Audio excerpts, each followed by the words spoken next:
आजकल दिक्कत हो रही है, मैं लखनऊ से बोल रहा हूँ। आजकल ये दिक्कत हो रही है कि मतलब बहुत लोग घर में हर वक्त मांगने के लिए आते रहते हैं।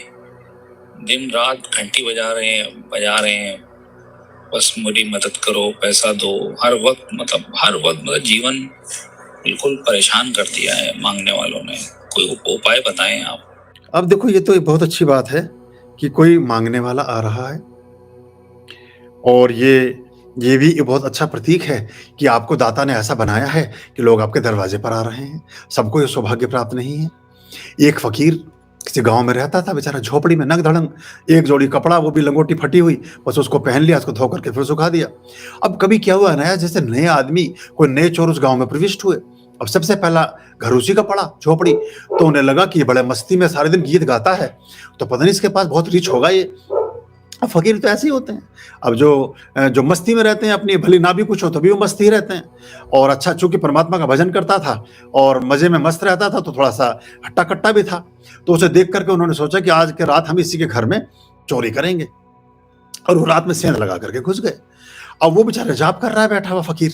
अब वो जाप कर रहा है तो साधु, अब वो धीरे से जब उसने देखा कोई घुसा है, तो वो जब उसने देखा कि दरवाज़ा-वरवाज़ा तो कुछ था नहीं, वो अंदर प्रविष्ट हुए लोग, तो उठ करके बैठ गए, अपने दिए में फूँक मार दी और अंधेरे में से बैठ के देखने लगा कि चोर क्या कर रहे हैं।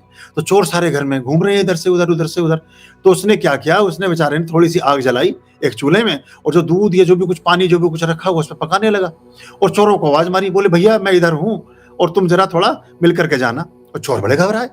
बोले, "तुम कौन?"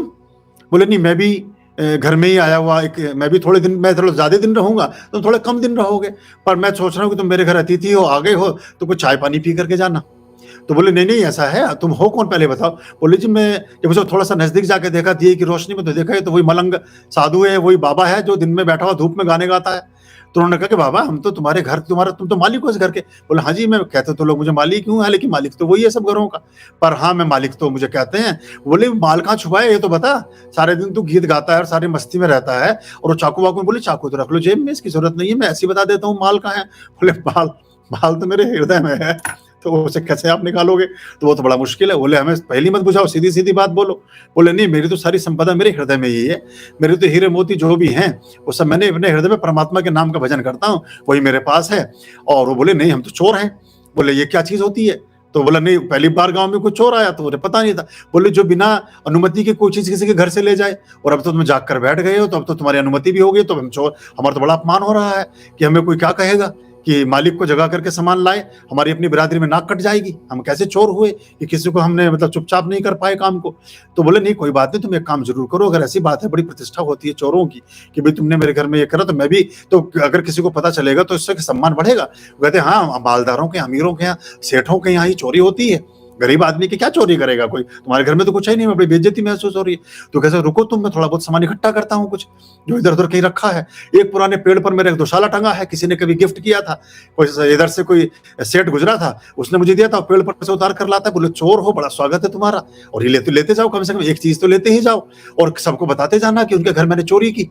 तो बोले, "तुम बड़े अजीब आदमी हो, कैसी बात कर रहे हो?" बोले, "नहीं, सबसे क्या ना, मेरा सम्मान तो बढ़ेगा। अभी तक तो लोग मुझे बिल्कुल फ़कीर और भिखारी ही समझते थे कि इसके पास कुछ है ही नहीं। कम से कम आज एक दुशाला ही सही, कुछ तो चोरी गया, तो घर में जिसके माल है मेरा, कुछ तो प्रतिष्ठा समाज में बढ़ेगी, लोगों को लगेगा कि उनके पास भी कुछ है। किसी किसी को सौंपता है चाबियां घर की, किसी किसी को सौंपता है चाबियां घर की, खुदा हर एक को अपना पता नहीं देता। अगर आपको दाता बनाया है तो बहुत अच्छी बात है, इसको परेशान ना हो, इसको बढ़ाएं और ये पीछा भी ना करें।